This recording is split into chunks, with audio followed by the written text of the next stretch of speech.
Hello everyone, this is Preeti. Last class में हमने एक 2D प्लेन लिया था और उस 2D प्लेन पर पॉजिटिव चार्ज था। इस पॉजिटिव चार्ज के कारण किसी पॉइंट P पर इलेक्ट्रिक फील्ड कैसे फाइंड करनी है वो हमने देखा था। आज हम लेने वाले हैं एक स्फेरिकल शेल और इस स्फेरिकल शेल पर भी कॉन्टिन्यूअस चार्ज डिस्ट्रीब्यूशन रखेंगे। ओके, अब इस कॉन्टिन्यूअस चार्ज डिस्ट्रीब्यूशन के कारण किसी P पॉइंट पर इलेक्ट्रिक फील्ड कैसे निकालनी है वो आज देखते हैं।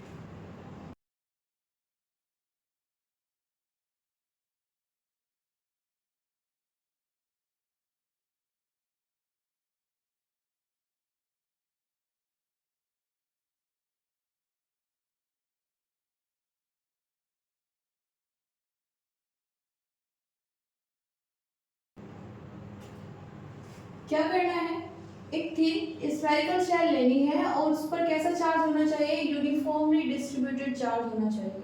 ओके, देखिए अगर हम बात करें स्फीयर की तो ऐसा कुछ हमारा स्फीयर की शेप होती है। ओके, और सेंटर से ये इसकी रेडियस होती है। ओके, अंदर से कंप्लीटली सॉलिड होता है, मींस मटेरियल होता है। ओके, अब यहाँ पर अगर हम बात करें, ये हो जाती है हमारे पास 3D बॉडी। ओके, बात करें अगर स्फेरिकल शेल की तो वो होती है कुछ इस तरह से। ये इसकी सरफेस होती है जो थिक होती है। ओके, ये बोल सकते हैं इसमें मटेरियल होता है, लेकिन जब इसके अंदर आते हैं यहाँ पर इस स्पेस में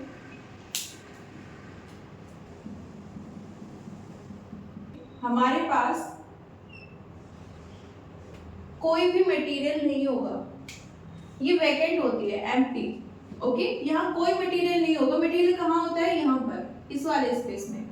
और अगर हम इसको ओरिजिन ले लेते हैं तो ये वाली रेडियस हो जाएगी R1। ओके,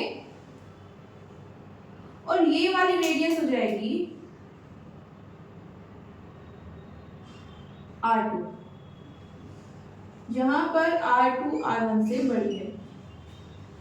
ओके, ये कौन सा केस है, जब हम स्फेरिकल शेल की बात कर रहे हैं। स्फेरिकल शेल में बात करें डायमेंशन की तो ये भी होती है 3D body. Okay, 3D body क्यों होती है, क्योंकि ये भी एक वॉल्यूम को बाउंड कर रही है। एक वॉल्यूम को बाउंड करने की वजह से इसको हम क्या बोल रहे हैं, 3D बॉडी। ओके, अब अगर हम इस टॉपिक की बात करें तो इस टॉपिक में हमें स्फेरिकल शेल तो लेनी है, लेकिन कैसी होनी चाहिए, थिन होनी चाहिए। थिन का मतलब क्या है, यहाँ पर इनका थिन से मतलब इसकी थिकनेस से है। जो हमने ये सरफेस बनाई है ना, इसमें ये वाली जो डिस्टेंस है वो बहुत ज्यादा कम होनी चाहिए। ओके, मींस R2 लगभग इक्वल होना चाहिए R1 के। ओके, तो इसके लिए क्या करेंगे, अगर हम इन दोनों को लगभग इक्वल रख देते हैं तो इसको R ही कंसीडर कर लेते हैं, है ना। और अगर हम R कंसीडर कर ले तो फिर ये हमारे पास कैसी बॉडी बन जाएगी, फिर तो ये स्फीयर ही बन जाएगी ना। ओके, तो हम इसको स्फीयर की तरह ही ट्रीट करेंगे, लेकिन बॉडी एक्चुअल में है कैसी, 3D स्फेरिकल शेल। ओके, तो स्टार्ट करते हैं, एक स्फेरिकल शेल बनाते हैं।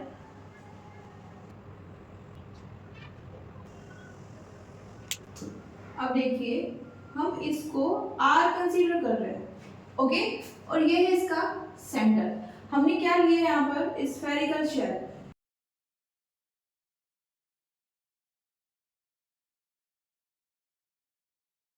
अब क्योंकि हमें क्या चाहिए, थिन स्फेरिकल शेल चाहिए, तो हम क्या करेंगे, हम इन दोनों को लगभग इक्वल कंसीडर कर लेते हैं। R1 लगभग इक्वल है R2 के, और हम इसको कंसीडर कर रहे हैं R।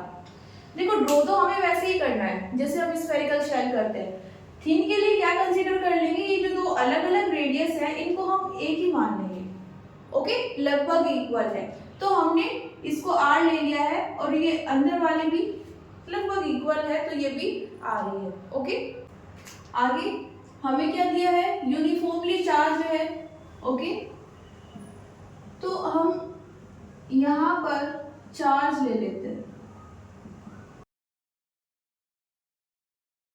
इस केस में हम कंसीडर कर रहे हैं कि ये चार्ज इस सरफेस के ऊपर है। ओके,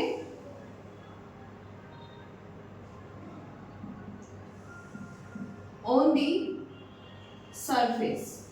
तो यहाँ पर अगर हम डेंसिटी की बात करें तो हम क्या लेंगे, सिग्मा। ओके, देखो यहाँ पर फिर से ये कैसी बॉडी है, 3D बॉडी है।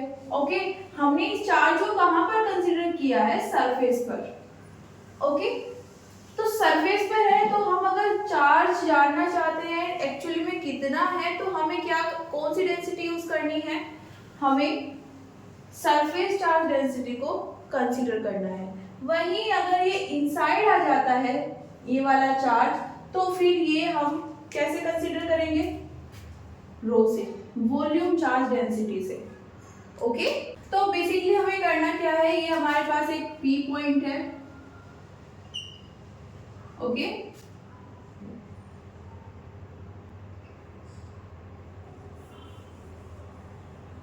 ये पी पॉइंट कहीं पर भी हो सकता है, बाहर भी और इसके अंदर भी। तो हम पहले एक केस कंसीडर करते हैं, केस 1। इसमें हम मानते हैं कि ये जो r है इसकी डिस्टेंस स्मॉल r ले लेते हैं, ये छोटा है स्मॉल r से। Okay, means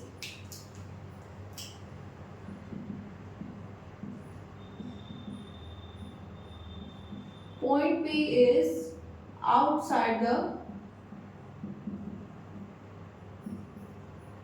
shell। ओके, हमें क्या चाहिए, इलेक्ट्रिक फील्ड। उसके लिए हमें क्या करना पड़ेगा, हमें फ्लक्स चाहिए होगा।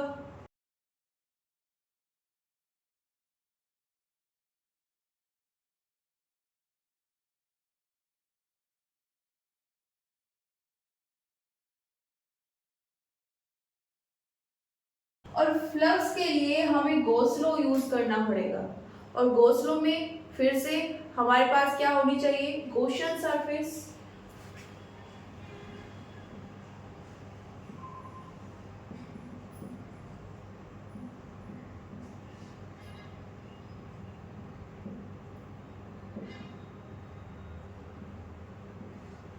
अब जैसे हमने लास्ट 2 केसेस में किया है, हमेशा गॉसियन सरफेस उस पॉइंट P से पास कराते हैं जिस पॉइंट P पर हमें इलेक्ट्रिक फील्ड चाहिए होती है। तो यहाँ पर भी हम सेम सिचुएशन रखेंगे, यहाँ पर भी गॉसियन सरफेस को किससे पास कराएंगे, इस पॉइंट P से। तो इसके लिए कैसे ड्रॉ करेंगे, गॉसियन सरफेस। तो ये ऐसी कुछ हमारे पास गॉसियन सरफेस आ गई है। अच्छा, ये यहाँ पर किस शेप की है, ये हमने स्फीयर बनाया है। ओके, हमें गॉसियन सरफेस ऐसी चाहिए होती है जो हमारी बॉडी को इनक्लोज कर दे। ओके, यहाँ पर स्फेरिकल शेल को कौन इनक्लोज कर सकता है, स्फीयर। तो हमने यहाँ पर क्या ड्रॉ किया है, स्फीयर डॉटेड बनाया है, ये शो करने के लिए कि गॉसियन सरफेस है जो इमेजिनरी होती है। ओके, पॉइंट P से पास कराया है, जैसे हम पहले भी केसेस में कराते थे। ओके, इसका रीजन क्या है, क्योंकि हमें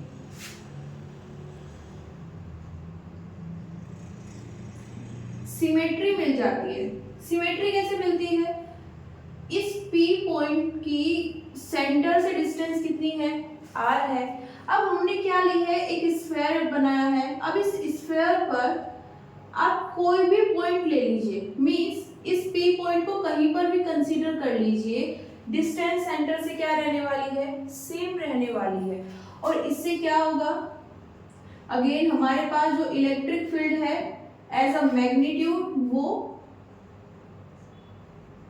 सभी पॉइंट्स के लिए सेम रहेगी। कौन से पॉइंट? जो इस स्फेरिकल शेल के लिए जो हमने गॉसियन सरफेस ड्रॉ की है उस पर है। Okay,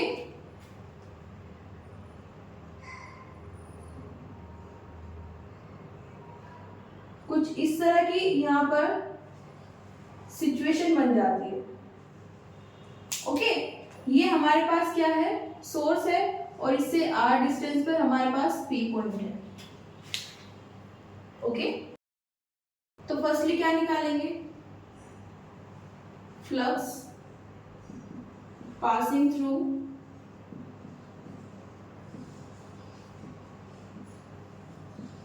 the sphere. ओके, ये यूज करेंगे। ओके, एक छोटा सा सरफेस एलिमेंट लेंगे ds। इस सरफेस एलिमेंट को काफी ज्यादा स्मॉल लेना है, इतना स्मॉल कि अगर हम इसको जूम करें तो हमें एक प्लेन दिखे। ओके, एक प्लेन, और प्लेन के लिए हमारे पास हमेशा जो डायरेक्शन होती है वो होती है perpendicular to the plane. Okay, तो ये हमारा सरफेस एलिमेंट है, इसके लिए नॉर्मल कहाँ पर हो गई है? ये वाली। और क्योंकि पॉजिटिव चार्ज को स्प्रेड किया है throughout the surface of the spherical shell, तो यहाँ पर इलेक्ट्रिक फील्ड की डायरेक्शन क्या रहेगी? ये वाली। ओके, जैसे जैसे पॉइंट चेंज हो रहा है वैसे वैसे यहाँ पर इलेक्ट्रिक फील्ड की डायरेक्शन चेंज हो जाएगी। हमने अभी कहा था कि इलेक्ट्रिक फील्ड सेम रहती है लेकिन मैग्नीट्यूड फॉर्म में। ओके, डायरेक्शन चेंज हो रही है। ओके, तो यहाँ पर किस डायरेक्शन में होगी? इस डायरेक्शन में, और नॉर्मल भी सेम डायरेक्शन में है। तो इसको हम क्या लिख सकते हैं? E ds cos theta, again theta is 0। Okay, ये क्या हो जाएगा? E ds cos 0 1। Okay, theta किस किस के बीच में है? यहाँ पर नॉर्मल और इलेक्ट्रिक फील्ड के बीच में। ओके, फर्दर E को हम बाहर लिख सकते हैं। क्यों लिख रहे हैं? बिकॉज यहाँ पर E क्या रिप्रेजेंट कर रहा है? मैग्नीट्यूड, और वो सेम है।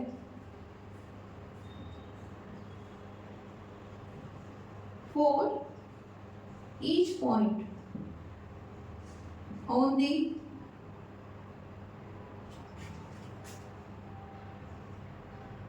sphere, या गॉसियन सरफेस लिख लेते हैं। Okay, on the Gaussian surface.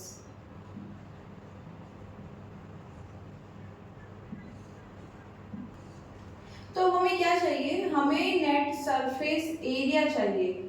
Okay, ये नेट सरफेस एरिया हम किसका लेंगे? अभी हम ये एलिमेंट किसके ऊपर लिया है? गॉसियन सरफेस पर। तो हम यहाँ पर नेट सरफेस एरिया भी किसका लेंगे? गॉसियन सरफेस का। गॉसियन सरफेस कैसी है? स्फीयर, और इसकी रेडियस कितनी है? r। तो ये कितना हो जाएगा? 4 पाई r स्क्वायर। क्यों?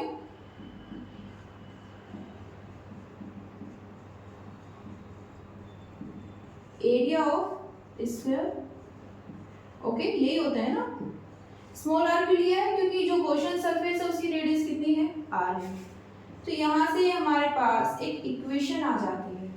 अब फ्लक्स और उसमें इलेक्ट्रिक फील्ड आ गई। यही हमने बोला था कि हमें इलेक्ट्रिक फील्ड अगर फाइंड करनी है तो हमें क्या चाहिए? Electric flux. लेकिन अभी इलेक्ट्रिक फ्लक्स में इलेक्ट्रिक फील्ड आई है। ओके, इलेक्ट्रिक फ्लक्स की नेट वैल्यू हमें नहीं पता है, कैसे निकलेगी वो? हम उसके लिए यूज करेंगे गॉस लॉ। क्या होता है? 5 Q enclosed divided by epsilon naught, where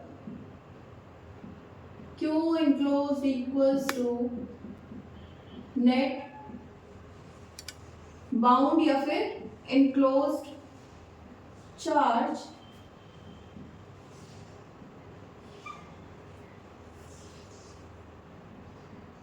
on the spherical shell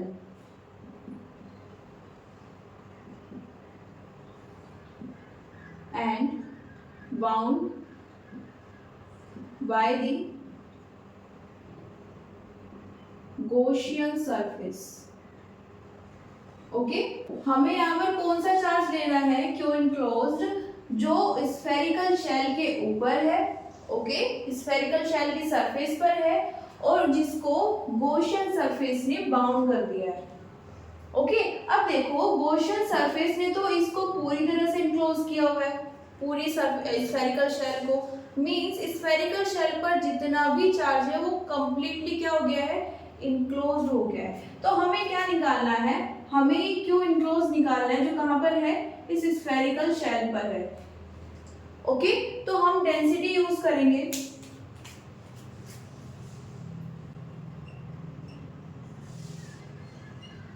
और डेंसिटी भी यहां पर कैसी है? यूनिफॉर्म। तो हम यूज करने वाले हैं uniform surface charge density.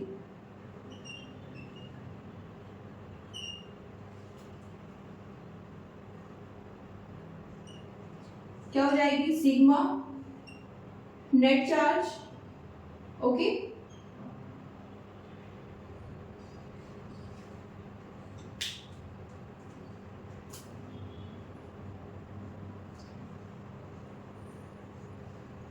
Net charge on the spherical shell, okay जो किसने इनक्लोज किया है? गॉसियन सरफेस ने, और divided by net surface area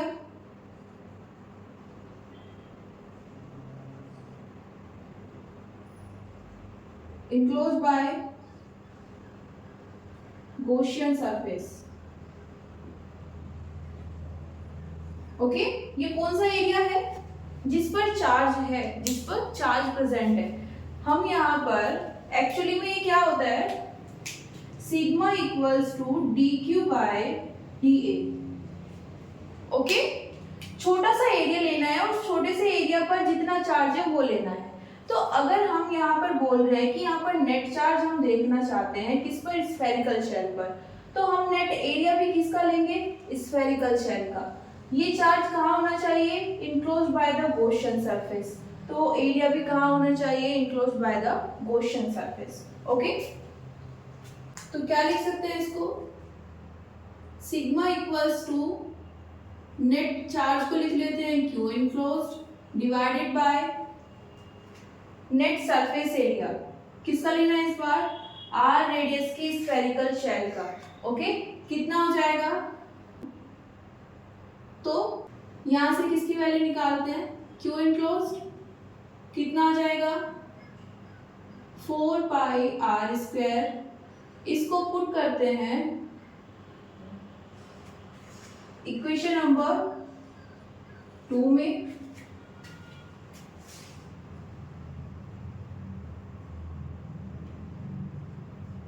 तो फ्लक्स कितना आ जाएगा? Sigma equals to 4 pi r square divided by epsilon naught. Okay लेकिन फ्लक्स तो किसके इक्वल है? E into 4 pi r square के। किससे? From equation 1। ओके तो इसकी ये वैल्यू रखते हैं यहाँ पर E into 4 pi r square, और सेम ये वैल्यू कहाँ से आई है? फ्रॉम 1। ओके कुछ कैंसिल हो रहा है? 4 पाई कैंसिल हो जाएगा, कितना बचेगा हमारे पास? E equals to sigma R square divided by epsilon naught are square. Okay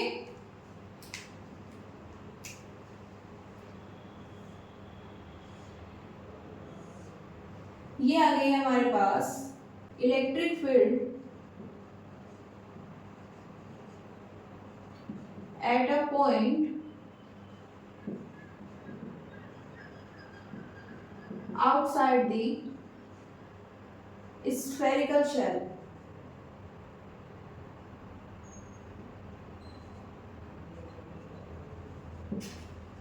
okay, अब एक और फॉर्म देखते हैं इसकी। ये तो किसकी टर्म्स में आई है? सिग्मा की।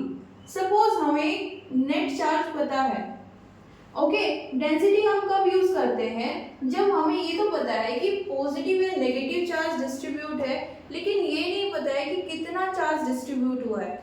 ओके, तो वहां पर हम क्या यूज करते हैं? Sigma means density. अब अगर हमें ये बता दिया गया है कि यहाँ पर total Q charge, positive Q charge distribute किया है यूनिफॉर्मली, तो हम क्या कर सकते हैं? हम यहाँ पर क्यू इंक्लोज को किससे रिप्लेस कर सकते हैं? Net charge plus Q. Okay, ये हमारे पास इक्वेशन नंबर 2, और इक्वेशन नंबर क्या है? E equals to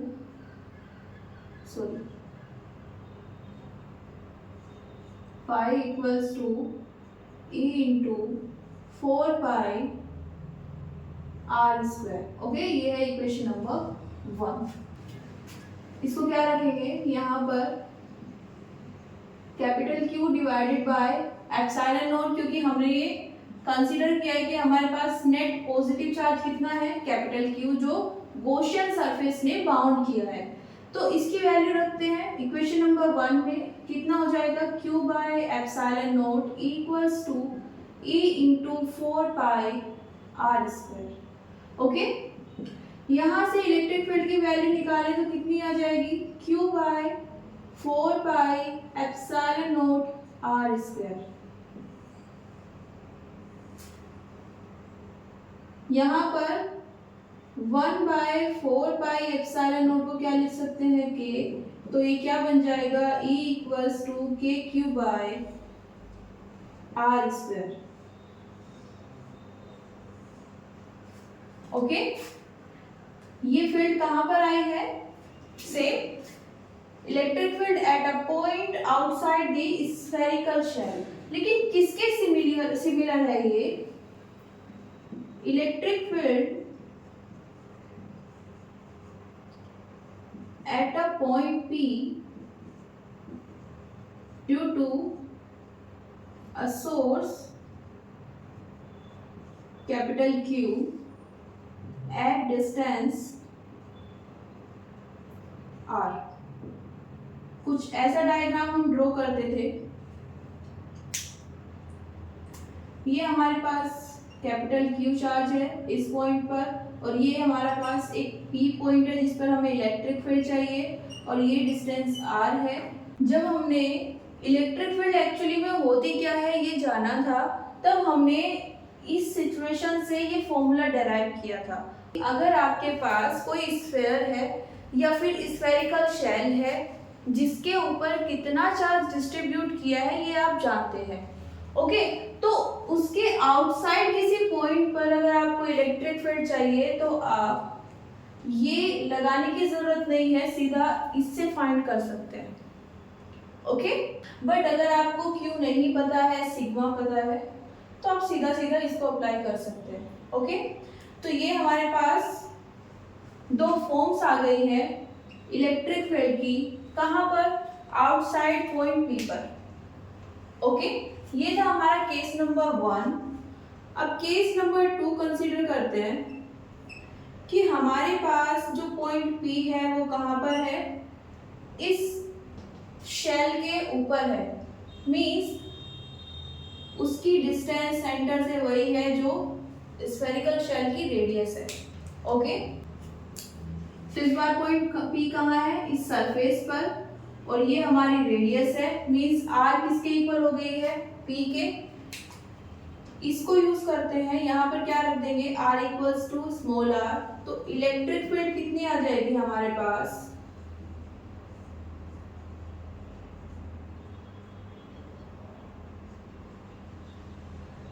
sigma by epsilon naught, okay. कहाँ पर है ये? Electric field at point P on the surface of spherical shell. Okay, note कीजिए।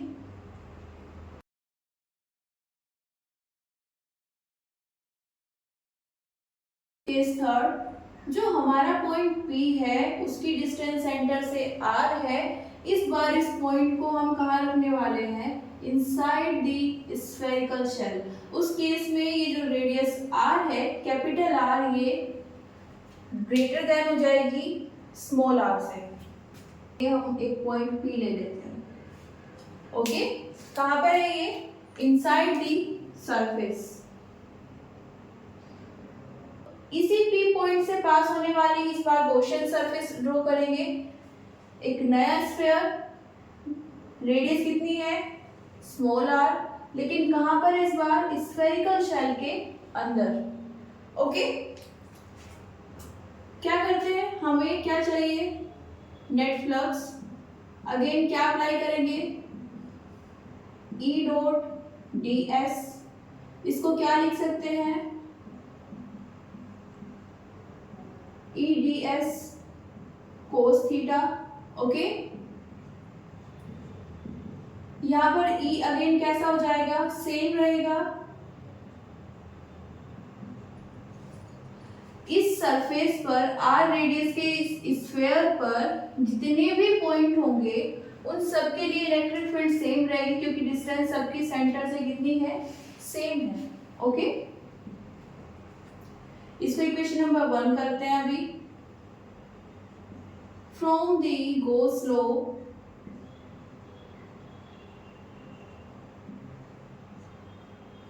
क्या करेंगे? फ्लक्स किसके इक्वल होगा? Q enclose divided by epsilon not. Q enclose क्या है यहाँ पर? Again net enclosed charge by the Gaussian surface. Okay, Gaussian surface ने इनक्लोज किया हुआ है चार्ज को, वो वाला चार्ज लेना है और होना किसके ऊपर चाहिए? Spherical shell. ओके, अब यहाँ पर जरा देख के बताइए कि क्या इसमें कोई चार्ज है? बिकॉज अगर हम एक बॉल कंसीडर करें जो प्लास्टिक की बॉल आती है, ओके, वो परफेक्ट एग्जाम्पल होगा स्फेरिकल शेल का। उसमें अंदर से वो खाली होती है। ओके, सिर्फ एक सरफेस होती है। और मैं जानना चाहती हूँ कि इस स्फीयर के अंदर कितना नेट चार्ज इनक्लोज्ड है, तो कितना होगा? कंडीशन है कि जो हमने चार्ज डिस्ट्रीब्यूट किया है वो सिर्फ सरफेस पर किया है। ओके, जो बॉल है उसकी सरफेस पर हमने क्या किया है? चार्ज डिस्ट्रीब्यूट किया है। और देखना कहाँ चाहते हैं? उसके सेंटर के आसपास। ओके, जो एम्प्टी स्पेस है उसमें। तो ये कितना हो जाएगा यहाँ पर? 0। So flux equals to also 0. Okay, charge सिर्फ कहाँ है? सरफेस पर। इसके अंदर तो कोई चार्ज है ही नहीं गॉसियन सरफेस के। ओके, जब यहाँ पर कोई चार्ज है ही नहीं तो Q इनक्लोज कितना हो जाएगा? 0। ये वैल्यू किस में रखेंगे? इक्वेशन नंबर 1 में। फ्रॉम 1 फ्लक्स कितना आ जाएगा? ds cos theta equals to 0. Okay,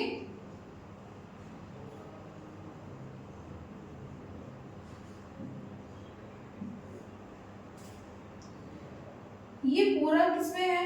multiplication में है e के साथ में, तो ये दूसरी साइड जाएगा तो 0 हो जाएगा और हमारे पास इलेक्ट्रिक फील्ड कितनी आएगी? 0। और रीजन क्या है इसका? Because Q enclosed is 0। Okay, तो हमने आज 3 केसेस किए हैं। किसके? स्फेरिकल शेल के लिए। केस नंबर 1 में हमारे पास इलेक्ट्रिक फील्ड कितनी आई थी? Sigma R square divided by epsilon naught are square. ये कब था? जब हमारे पास small R is greater than capital R. Okay, अगर हमारे पास डेंसिटी है तो हम इससे इलेक्ट्रिक फील्ड फाइंड कर सकते हैं आउटसाइड द स्फेरिकल शेल। अगर हमारे पास नेट चार्ज है तो हम क्या अप्लाई कर सकते हैं? K q by r square. Okay, और इससे भी क्या निकाल सकते हैं? Electric field. केस नंबर 2 की हम बात करें तो उसमें हमारे पास चार्ज कहाँ पर था? सरफेस के ऊपर। ओके, मीन्स यहाँ पर स्मॉल आर कैपिटल आर के इक्वल था। ओके, तो यहाँ पर इलेक्ट्रिक फील्ड कितनी आई थी? Sigma by epsilon naught. Okay, और केस नंबर 3, यहाँ पर हमने चार्ज को कहाँ पर रखा हुआ है? सेम सिचुएशन है, चार्ज हमारा सरफेस के ऊपर है, लेकिन हमने इस बार पॉइंट कहाँ लिया है इलेक्ट्रिक फील्ड फाइंड करने के लिए? Inside the spherical shell. Okay,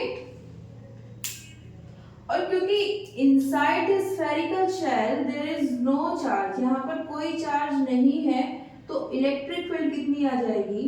0। Okay, so thank you everyone, मिलते हैं नेक्स्ट क्लास में।